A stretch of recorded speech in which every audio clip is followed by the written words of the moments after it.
Toby was a little T-Rex with tiny arms, a big smile, and the coolest collection of toys in Dino Valley. He had spinning tops, colorful stacking blocks, rubber dinos, and noisy squeeze toys. But out of all his toys, the one he loved the most was his big red bouncy ball. It was shiny, round, and super bouncy. He would spend hours tossing it up in the air and watching it bounce higher and higher with a satisfying boing. Every morning, Toby would rush outside after breakfast, clutching his bouncy ball tightly. He liked how the ball zipped across the grass, bounced off rocks, and even made funny wobbly hops if it landed on a stick. Sometimes he would chase it for so long, his little feet got tired. Boing! Boing! Boing! It would go as he played all by himself in his favorite corner of the meadow.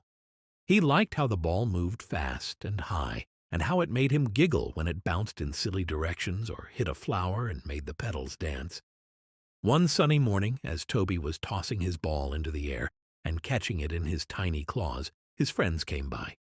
There was Penny the pterodactyl, who flew in loops with shiny wings, Max the triceratops, strong and gentle with a big happy grin, and Lila the stegosaurus, who wore a flower crown and loved to sing silly songs. "Hi, Toby!" they called out together. "That bouncy ball looks like so much fun. Can we play too?" Toby looked at his ball, then at his friends. He hugged the ball close. "No, thank you," he said, a little unsure. "I like playing with it all by myself." "Oh," said Penny, flapping her wings a little slower. "Okay," said Max, pawing gently at the ground. "That's all right," Lila said with a small smile. "We'll go play over there." The three friends walked away to the other side of the meadow. They didn't look upset, just a little quiet. Soon they started a game of pretend. Penny pretended to be a dragon flying to the moon. Max became a tall mountain that roared when you climbed it. Lila made up a song about dancing flowers and buzzing bees. Toby bounced his ball high into the air. Boing! Boing! Boing! It went higher than ever. He caught it, laughed, and bounced it again. But something felt different. He glanced over at his friends. They were giggling, spinning, running in circles, and falling over with laughter. Penny flapped her wings like a superhero. Max made pretend volcano sounds. Lila twirled and sang so happily. Toby's smile faded just a little. He bounced the ball again. Boing, boing. He sat down on a flat rock and watched them. The ball rolled away and stopped at the edge of the grass. Toby didn't rush to get it. He rested his chin on his claws and whispered, "Why does playing alone not feel as fun today?" The sun was still shining.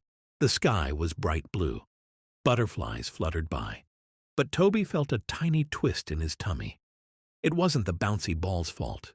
It was still fun. But maybe, just maybe, fun felt bigger when it was shared.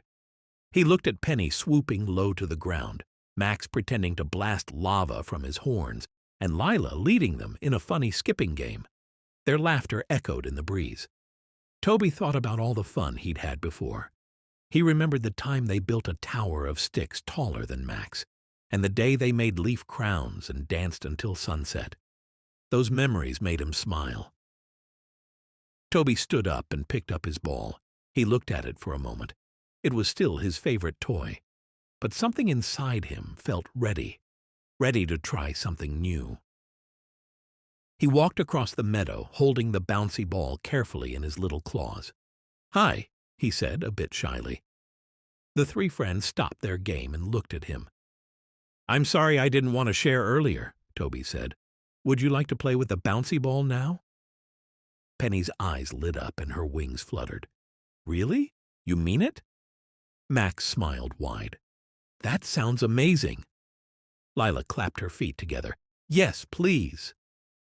Toby gently tossed the ball to Max, who caught it between his horns and chuckled.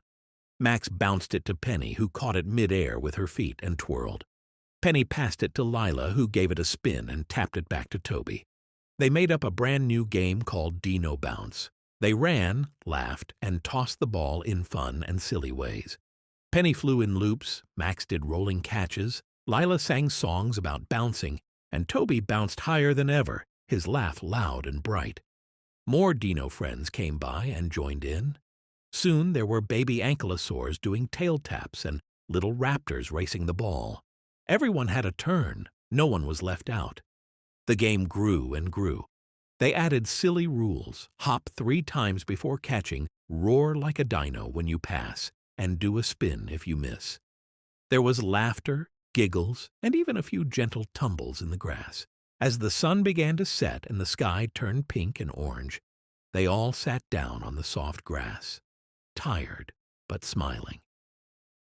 "That was the best game ever," said Max, still catching his breath. "I love playing with all of you," said Penny, lying on her back and looking at the sky.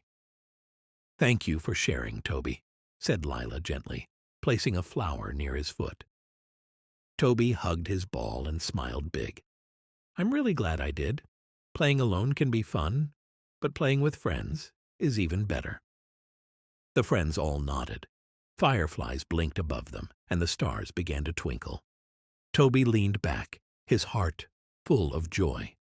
He had his bouncy ball, his wonderful friends, and a new memory he'd never forget. From that day on, Toby always remembered, sharing brings joy to everyone. And every time he bounced that big red ball, it reminded him of the day fun grew bigger when it was shared. The end.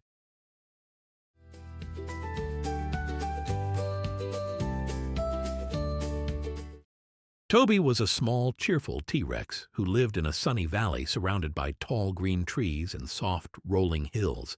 His skin was a warm orange with purple spots, and he had bright eyes full of excitement. Toby loved to play with his friends every day, running through the fields and laughing under the big blue sky. But there was one thing about Toby that everyone noticed. Toby always wanted to be first. First to line up for games, first to grab a snack, and first to hop on the swing. His little legs would carry him quickly to the front, and his loud giggles would fill the air as he proudly led the way. Toby's friends liked him very much, but sometimes they felt a little sad when they never had a chance to go first. They didn't say anything because they knew Toby wasn't being mean. He was just very excited. One bright morning, Toby and his friends gathered at their favorite play spot, a grassy meadow with soft flowers and a sparkling stream. Today was special because they had a new game to play, a race around the big oak tree. As usual, Toby rushed to the front, eager to be first. He wiggled with excitement, ready to run. But then he looked back at his friends. He saw how they waited quietly, their eyes hopeful for a turn at leading. Toby remembered something his mom had told him the night before while they were watching the stars. She said, "Waiting can make good things feel even better." Toby thought about that. Maybe, just maybe, he didn't have to be first every time. With a big, deep breath, Toby stepped back and smiled. He waved his little arm and said, "You go first?" His friends blinked in surprise. They hadn't expected that. Slowly, one by one, they lined up ahead of Toby. Millie the Triceratops, Sammy the Stegosaurus, and Penny the Pterodactyl all took their places. The race began, and Toby cheered as loud as he could for his friends. He clapped his tiny hands and laughed with joy as they ran around the big oak tree. When it was finally Toby's turn, he ran with all his might, feeling the wind against his face and the grass tickling his toes. When he crossed the finish line, his friends cheered just as loud for him. Toby's heart felt warm and happy. It wasn't so bad to wait. In fact, it made his turn feel even more special. Later, when snack time came, Toby remembered his new idea. Instead of racing to grab the biggest cookie, he waited and let his friends choose first.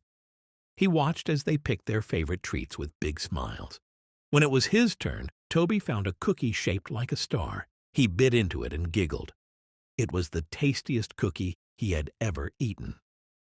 As the sun began to set behind the hills, painting the sky with soft oranges and pinks, Toby sat with his friends on the cool grass. They talked about their day and laughed about the funny things that had happened. Toby felt peaceful and proud. He learned that being first wasn't the most important thing.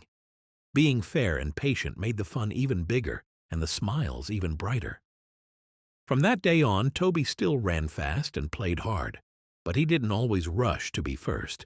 Sometimes he waited, sometimes he cheered for his friends, and sometimes he went last. And every time he felt just as happy.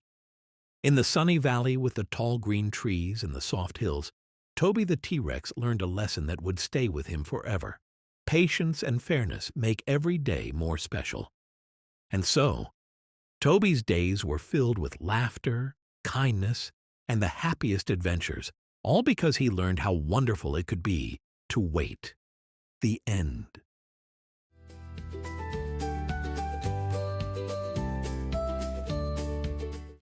In a soft green valley where the sun always seemed to smile, there lived a small T-Rex named Toby. Toby was not like the other dinosaurs who roared and raced across the fields. He was quiet, gentle, and sometimes a little bit shy. Every morning, Toby would watch the other young dinosaurs play in the playground near the tall pine trees. They would slide down the leafy slides, swing high on the vines, and roll in the soft grass. Toby liked to watch from a cozy spot under his favorite tree. He wanted to join them but felt a flutter in his tummy whenever he thought about saying hello. One sunny day, something new caught Toby's eye. A new dinosaur was at the playground. This dinosaur was small and colorful, with bright blue spots and a happy smile. Toby had never seen this dinosaur before. The new dinosaur climbed the slide carefully and zipped down with a big giggle. He tossed a red ball into the air and caught it skillfully. Toby smiled quietly to himself. But then Toby felt nervous. His small claws twisted in the grass, and his tail curled around his legs. What if the new dinosaur didn't want to play with him? What if he said something silly? Toby sat very still and watched. The new dinosaur tried to bounce the ball, but it rolled away. He chased after it, laughing all the way. He climbed onto the swing, but needed a little push. Toby noticed that the new dinosaur looked around now and then, maybe hoping someone would join him. Toby's heart thumped. Maybe the new dinosaur was feeling shy too. Taking a deep breath, Toby stood up. His little legs felt wobbly, and his feet made soft thuds on the grass as he walked slowly toward the playground. With every step, he whispered to himself, "I can be brave. I can be brave." When Toby reached the swing, the new dinosaur looked up and smiled. Toby opened his mouth, but no words came out. He took another breath and tried again. "Hi," Toby said, his voice quiet but steady. "Hi!" the new dinosaur chirped back. "I'm Benny." Toby's tail gave a happy wag. "I'm Toby!" For a moment they both stood there, smiling shyly at each other. Then Benny pointed to the red ball. "Do you want to play catch?" Toby's eyes lit up. He loved playing catch. "Yes, please." Benny tossed the ball gently, and Toby caught it with both tiny arms. They threw the ball back and forth, laughing whenever it bounced too far or landed with a soft plop in the grass. Soon they tried the slide together, racing to the top and sliding down side by side. They even shared the swing, taking turns pushing each other higher and higher. As the sun began to dip behind the hills, Toby and Benny sat on the grass, tired but happy. They talked about their favorite games and the best kinds of leaves to munch on. Toby felt warm inside, a different kind of warm than the sun's rays. It was the warm feeling of friendship. From that day on, Toby and Benny met at the playground every morning. They played, laughed, and even made up new games together. Toby still liked his quiet times under the tree, but now he had a best friend to share them with. Toby learned something important. Being brave wasn't about being the loudest or the fastest. Sometimes being brave was just saying hi and giving a big smile. And so, in the gentle valley where the sun always smiled, Toby the T-Rex found out that making new friends was worth being brave. The end.